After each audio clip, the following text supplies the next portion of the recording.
మంత్రి నారా లోకేష్ జన్మదినోత్సవాన్ని పురస్కరించుకుని తెలుగుదేశం పార్టీ రాష్ట్ర అధికార ప్రతినిధి మేడా విజయశేఖర్ రెడ్డి ఆధ్వర్యంలో నారా లోకేష్ పేరు మీద గుంట్లూరు అగస్తేశ్వర స్వామి ఆలయంలో రుద్రాభిషేకం ప్రత్యేక పూజలు నిర్వహించారు.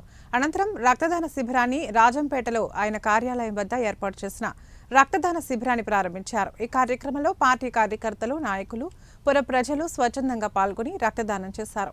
మంత్రి లోకేష్ ఇలాంటి పుట్టినరోజులు మరెన్నో జరుపుకోవాలని, రానున్న రోజుల్లో జాతీయ స్థాయి నాయకుడిగా ఎదిగి ప్రజాసేవ చేయాలని విజయశేఖర్ రెడ్డి ఆకాంక్షించారు.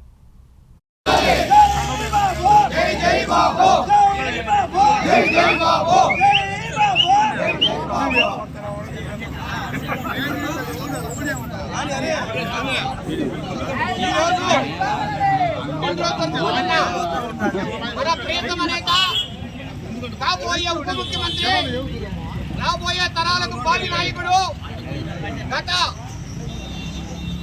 రాబోయే 20 సంవత్సరాలుగా ఈ రాష్ట్రానికి ముఖ్యమంత్రిగా ఉండవలసిన వ్యక్తి, తెలుగుదేశం పార్టీ భావి నాయకుడు, ఈ ఆంధ్రప్రదేశ్కే భావి నాయకుడైన శ్రీ నారా లోకేష్ గారి జన్మదిన సందర్భంగా ఆయనకందరూ కూడా ఒక్కసారి హ్యాపీ బర్త్డే టు. మన రాష్ట్ర ఐటీ అండ్ హెచ్ఆర్టీ మంత్రివర్యులు, యువకుల కళల నేత, తన యువకుల పాదయాత్రతో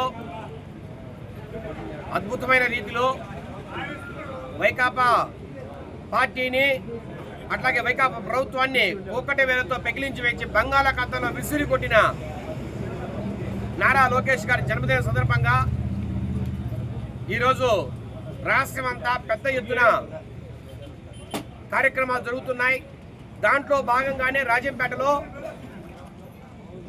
వేలాది మందితో, ఈరోజు నిజంగా చెబుతున్నాం, వేలాది మందితో నారా లోకేష్ గారి జన్మదినం ఇక్కడ రాజంపేటలో జరుపుకుంటుండడం, అందరూ దీనికి మద్దతు పలకడం, నారా లోకేష్ గారి మీద ఎంత ప్రేమ ఉందో ప్రజలకు, కార్యకర్తలకు, నాయకులకు ఇది ఒక తార్కాణం.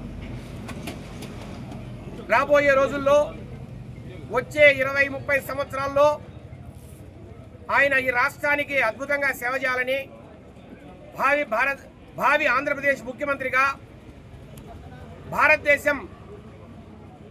భారతదేశంలోని ఒక పేరెన్నిక గన్నిన ఒక రాజకీయ నేతగా ఎదగాలని, ఈ తెలుగుదేశం పార్టీని ముందుండి నడిపించాలని, తెలుగుదేశం పార్టీకి అండదండై